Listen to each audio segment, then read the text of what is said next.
¿Qué tal? Muy buen día, hermanos. Es un gusto compartir otra vez este momento con ustedes. Hoy están notando algo diferente en la transmisión. Estamos en vivo desde el salón del culto con respeto al distanciamiento social y algunos hermanos presentes, cosa que realmente cambia respecto a los últimos meses donde hicimos esta actividad. Tenemos también el nuevo fondo, la nueva pared de fondo del templo, así que bueno, gracias a todos los que trabajaron en la parte de obra. Y vamos a compartir en esta mañana un tiempo para empezar donde vamos a estudiar la palabra de Dios y ponemos este momento en manos de Dios. Vamos a orar. Padre amado, te doy las gracias por este día, te doy las gracias porque pudimos llegar hasta acá para poder compartir tu palabra, para poder meditar en ella y ponernos en tus manos de manera que obres a través del Espíritu Santo en nuestra vida.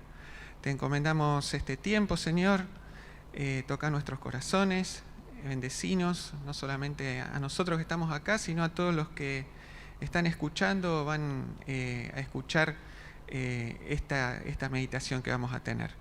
Nos ponemos en tus manos. En el nombre de Jesús, acompáñanos. Amén.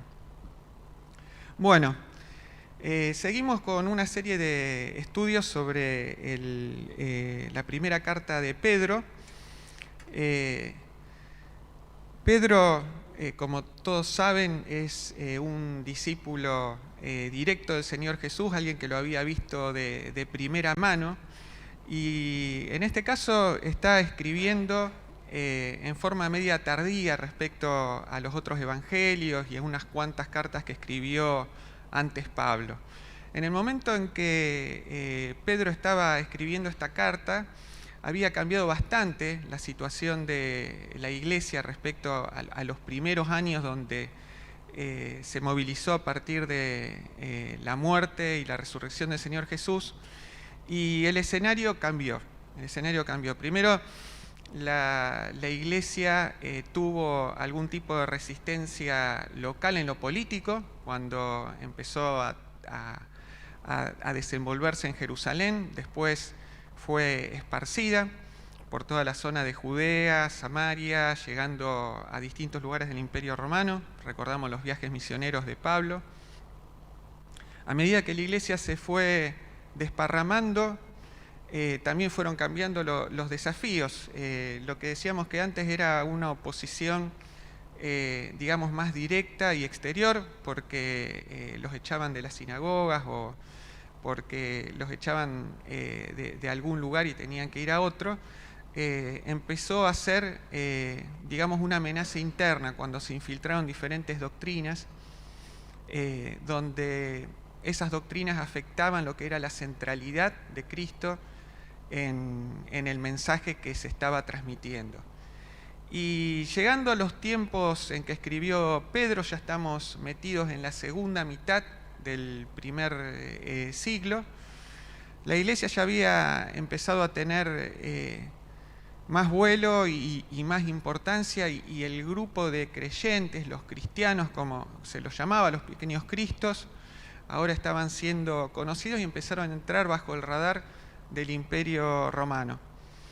Algunas situaciones políticas que se dieron en Roma hicieron que se responsabilice injustamente a los cristianos y comenzaban a vislumbrarse las primeras persecuciones. Entonces, la carta de Pedro está escrita a una iglesia en la zona de Asia, de lo que hoy sería gran parte de Turquía, donde empezaba a manifestarse el rigor de la prueba en el sentido de la persecución.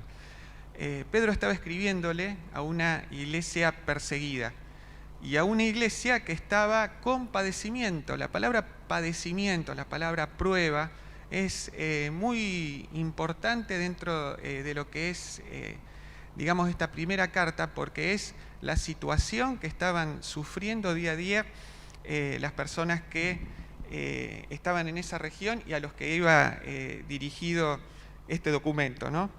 Y bueno, Tenemos entonces así algunas cuestiones, vamos a resaltar. Pedro nos menciona que el creyente es una persona transformada y también nos menciona el hecho de que el creyente tiene, digamos ahora, una nueva naturaleza y una visión y un propósito trascendente. Vamos a leer un pasaje en ese sentido en 1 Pedro 2, 9 y 10. Lástima que estamos muy separados. Antes de arrancar yo pregunté si podíamos compartir micrófonos o hacer algo por el estilo, pero no lo podemos hacer todavía.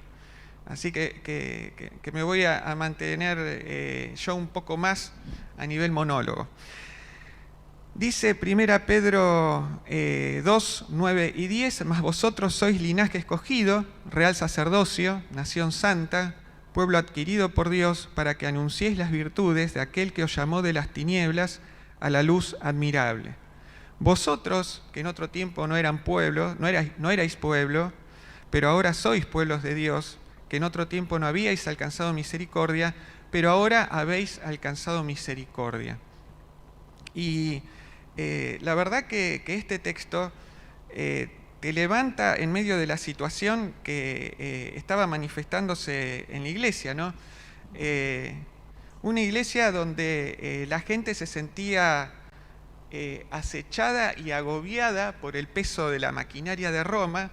Pedro les dice y le cambia la perspectiva y le dice: ustedes no están en poco, no son poca cosa. Ustedes son los representantes, los sacerdotes, los que llevan la luz, los que llevan el ministerio de Cristo acá en la tierra. Y en este contexto, entonces, empezamos a desarrollar lo que es el tema de hoy, donde vamos a hablar acerca de la actitud que tiene que asumir el cristiano ante esta situación. Y la verdad es un tema bastante duro si lo vemos desde el punto de vista humano, pero totalmente posible si lo vemos desde el punto de vista de la fuerza que nos infunde el Espíritu Santo. Vamos a hablar acerca del asumir la actitud de Cristo. ¿Y de qué es esto de asumir la actitud de Cristo en el contexto que estamos viendo de 1 Pedro? Primero vamos a ver 1 Pedro 3, del 8 al 13. Voy a leer nada más que un pedacito de este pasaje para verlo. Pedro está mencionando distintos valores y distintos comportamientos que aparecen en la vida de un creyente transformado. Acordémonos siempre que estamos hablando de esto, no estamos hablando, a veces los títulos en la Biblia aparecen como obligaciones ante el matrimonio, obligaciones de la vida social. No nos confundamos esto con el concepto de lo que es realmente tener una vida plena cristiana. No estamos hablando de obras que tiene que hacer el cristiano, sino que estamos hablando de actitudes que tiene que manifestar el cristiano desde su corazón. Y acá lo que dice Pedro en el capítulo 3, me estaba perdiendo, versículo 8 en adelante, pasando por unas cosas que dijo previamente a los que no nos vamos a detener, arranca diciendo: finalmente, sed todos de un mismo sentir, compasivos, amándoos fraternalmente, misericordiosos, amigables, no devolviendo mal por mal, ni maldición por maldición, sino por el contrario, bendiciendo, sabiendo que fuisteis llamados para que heredaseis bendición. ¿Sí?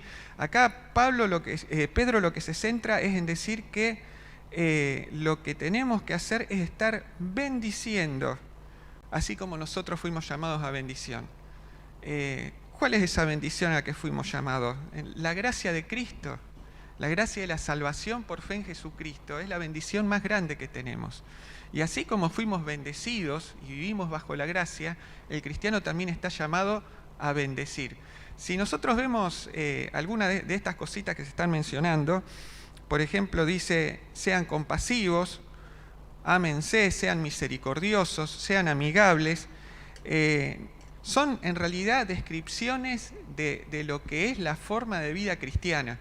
En los núcleos estamos estudiando, por ejemplo, lo que es el Sermón del Monte, y en los primeros versículos del Sermón del Monte, donde se nos menciona las bienaventuranzas, dice: bienaventurados los pobres, bienaventurados los que lloran, bienaventurados los mansos, bienaventurados los misericordiosos. Suena muy parecido a esto. La primera predicación fuerte que nosotros tenemos registrada en el libro de Mateo, el primer evangelio que vemos en el Nuevo Testamento, suena muy parecido a esto, que también es algo que escuchó Pedro y que ahora lo está transmitiendo, adaptado de una manera diferente para una iglesia que estaba perseguida y que estaba, por así decirlo, media amedrentada, ¿no? Media atemorizada. Después vamos a detenernos un poquito a ver por qué pasaba eso.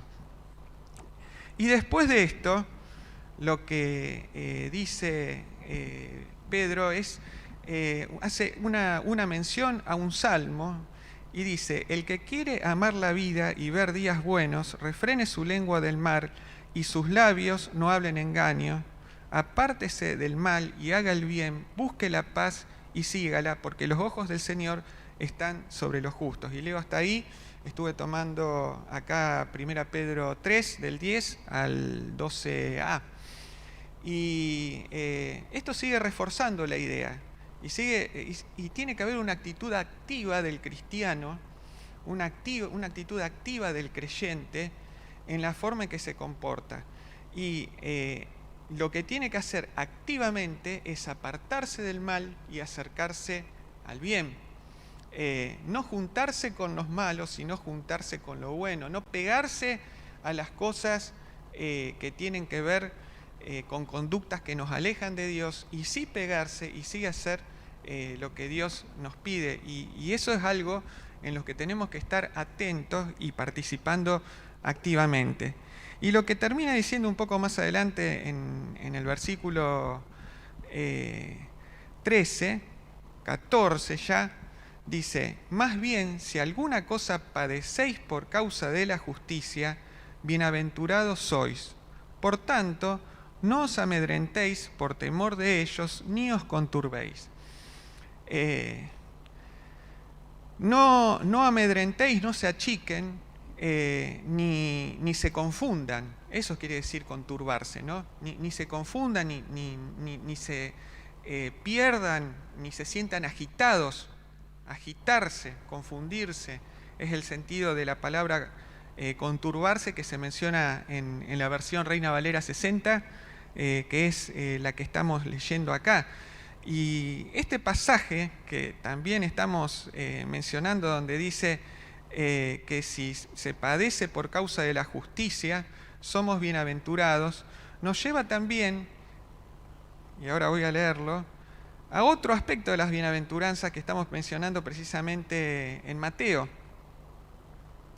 Mateo 5, en el versículo 10 en adelante. Para quedarme acá, podemos mencionar un montón de pasajes de la Biblia donde distintos apóstoles y distintos escritores nos mencionan de parte de Dios el tema de que vamos a tener que enfrentar oposición. Mateo 5, del 10 en adelante, dice: bienaventurados los que padecen persecución por causa de la justicia. Otra vez muy parecido a lo que menciona 1 Pedro 3. Porque de ellos es el reino de los cielos. Bienaventurados sois, dice Jesús, cuando por mi causa os vituperen y os persigan. Esto quiere decir, los insulten y los persigan, y digan toda clase de mal contra vosotros, pero ¿cómo? Mintiendo. Ojo, no tenemos que portarnos mal. Cuando digan toda clase de mal contra vosotros mintiendo, gozaos y alegraos, porque vuestro galardón es grande en los cielos, porque así persiguieron a los profetas que fueron antes de vosotros. Y la cuestión es esta: el Evangelio en la vida del creyente produce una reacción. La iglesia de Jesús, la iglesia de Dios en la época del Imperio Romano, empezó a visibilizarse, empezó a notarse, empezó a pasar de boca en boca. ¿Por qué? Porque producía una reacción, producía un cambio en la sociedad donde estaba. El cristiano no era una persona que, por ahí a veces se malentiende hoy el término, viene al templo el día domingo, escucha una predicación, canta 3 canciones, se vuelve a su casa y vive su vida, sino que era una persona que vivía la vida de Cristo todo el tiempo, y eso contagiaba, y eso transmitía, y eso iluminaba, y generaba un cambio a su alrededor, generaba una reacción. Y esa reacción podía tener, dos posibles consecuencias. O la persona que escuchaba se ponía a favor de Cristo y entendía el mensaje que se le estaba dando, que estaba dando los creyentes, dando testimonio, que dar testimonio es testificar y es ser testigo de lo que Cristo hace en nuestra vida, o ante ese testimonio se generaba oposición. La iglesia creció en principio por el testimonio, pero también por el testimonio ahora estaba expuesta y sometida a persecución. Y el testimonio produce oposición. Si nosotros tenemos una vida donde nos llevamos bien con todo el mundo, donde todo el mundo nos entiende, donde no hay nadie que nos cuestione algo espiritualmente, en lo que nosotros vivimos, en nuestras creencias, tendríamos que por ahí que replantearnos qué es lo que estamos haciendo y cómo estamos llevando las cosas de Dios. ¿Estamos realmente transmitiendo el mensaje de Dios? ¿Estamos haciendo que las personas que están alrededor nuestro reaccionen con ese mensaje? Bueno, la iglesia a la que estaba escribiendo Pedro lo había logrado, y así como creció, ahora estaba enfrentando las consecuencias en el otro sentido, ¿no? Aquellos que empezaron a perseguirla. Volvemos a 1 Pedro 3.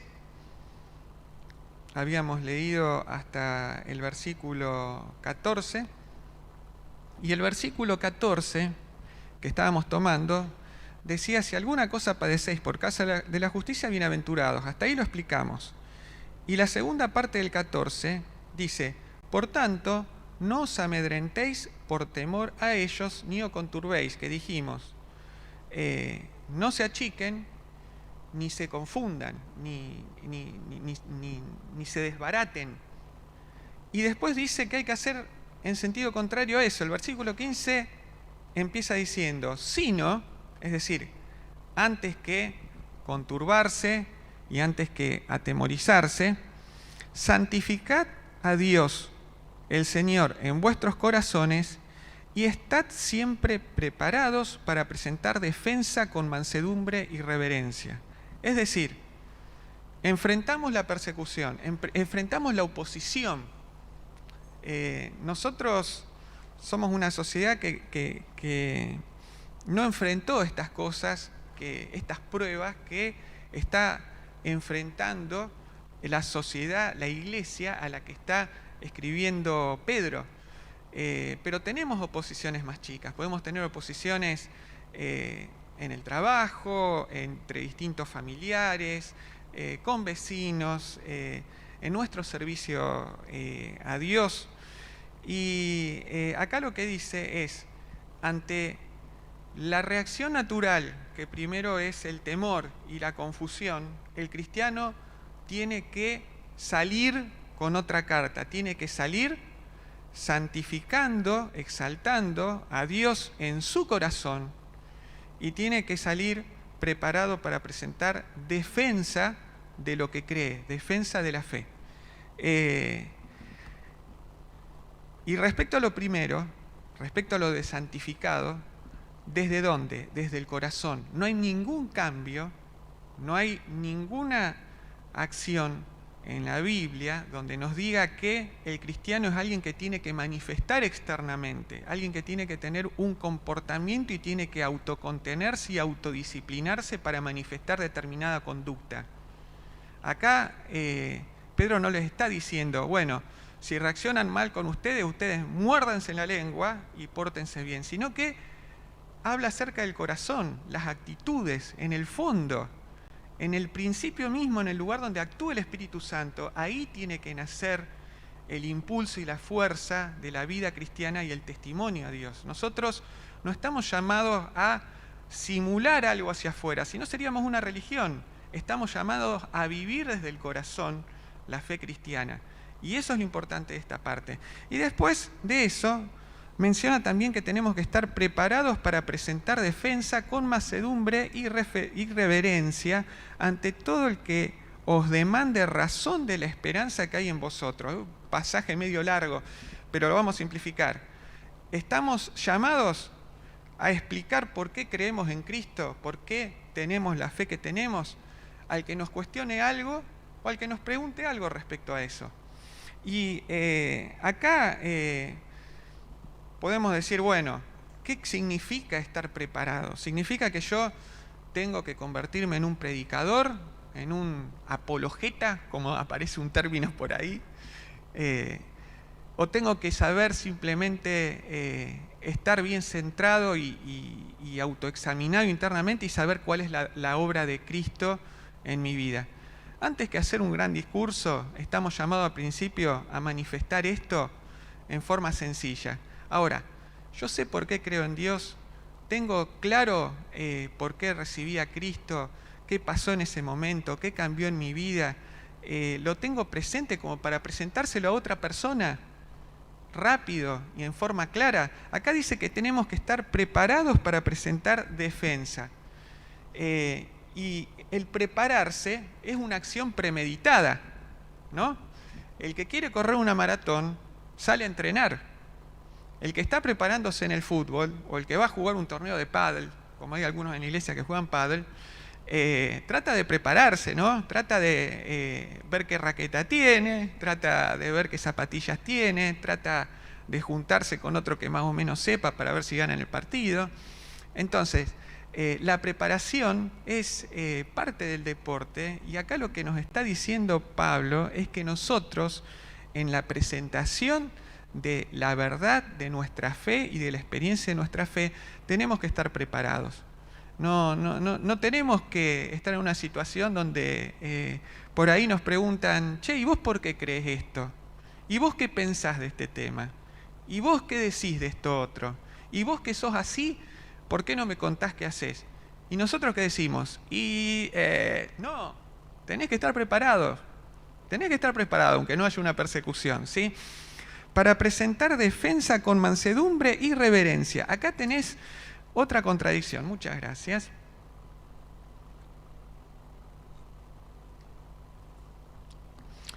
Como una paradoja. Si hay que presentar defensa es porque nos están atacando, ¿no? Es decir, porque nos están tratando de imponer algo. Pero ¿cómo hay que presentar la defensa? Con mansedumbre y con reverencia, con respeto total hacia tu interlocutor.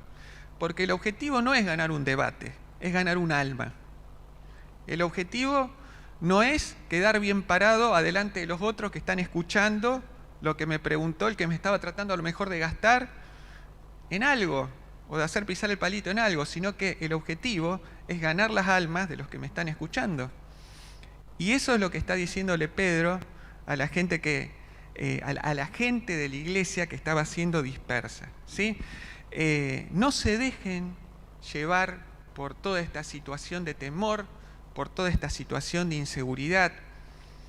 Traten de manifestar, manifiesten, no traten de manifestar, manifiesten en lo que creen con mansedumbre.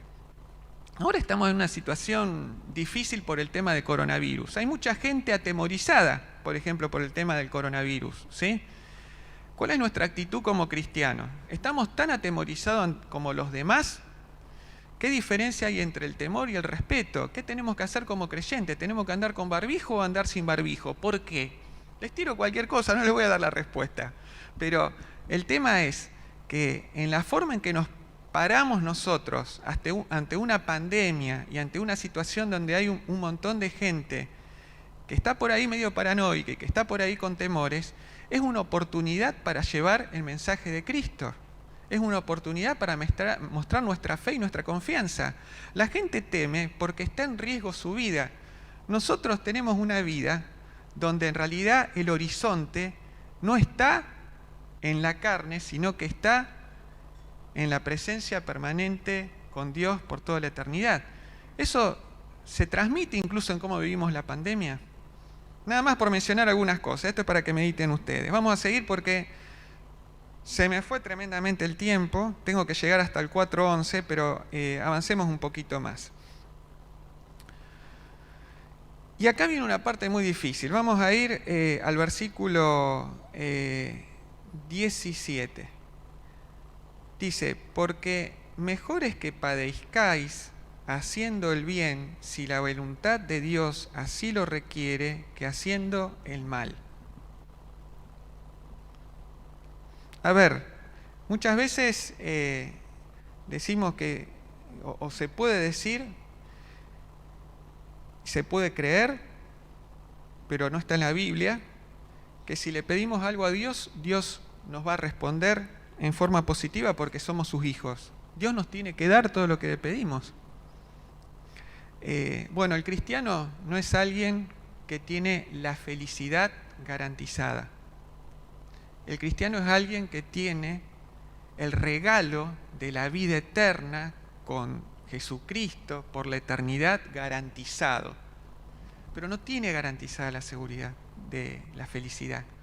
No tiene garantizado que no se va a enfermar. No tiene garantizado, como en este caso, que no va a tener oposición. El cristiano está llamado ahora por Pedro a decir, muchachos, se viene la tormenta y la van a pasar. La van a pasar o más fuerte o más despacio. Algunos se van a terminar yendo con el Señor por la tormenta. Algunos van a quedar. Pero ¿qué tenemos que hacer? Tenemos que mejor padecer haciendo el bien si la voluntad de Dios así lo requiere. Es un pasaje duro, es un llamado a poner el cuerpo en el medio de una guerra. Y no estamos acostumbrados nosotros como sociedad a una guerra. Y como iglesia, como creyentes de esta sociedad, no estamos acostumbrados a vivir una oposición de este tipo. Bueno, tienen que ser fieles hasta el final de la vida. Es en cierta forma lo que le está diciendo también Pedro en este pasaje. Y ante esta sombra, ante este escenario, Pedro levanta la mirada de estos creyentes a lo que pasó con Cristo. Entonces, teniendo presente esto que se dice acá en el versículo 17, seguimos leyendo del 18 en adelante. Y leo del 18 al 22. Porque también Cristo padeció una sola vez por los pecados, el justo por los injustos, para llevarnos a Dios, siendo la verdad muerto en la carne, pero vivificado en el Espíritu, el cual también fue y predicó a los espíritus encarcelados, los que en otro tiempo desobedecieron, cuando una vez esperaba la paciencia de Dios en los días de Noé, mientras se preparaba el arca, en la cual pocas personas, es decir, 8 solamente, fueron salvas por el agua.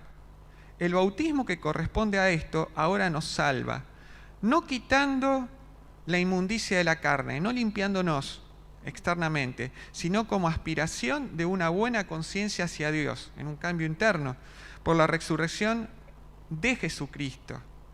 Por la resurrección de Jesucristo, quien habiendo subido al cielo está a la diestra de Dios, y a él están sujetos los ángeles y las autoridades y las potestades. A ver, muchachos, se viene la sombra de la persecución y del padecimiento. ¿Cómo tenemos que hacer? Y ahora veo nada más que el 18 y el 22. Tienen que mirar el ejemplo de Cristo. Cristo padeció.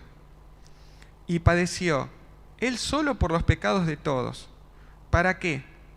Para cumplir el plan de Dios, que era que iba a ser muerto en carne y que iba a resucitar. Un plan doloroso. Pero ¿qué pasa en el versículo 22?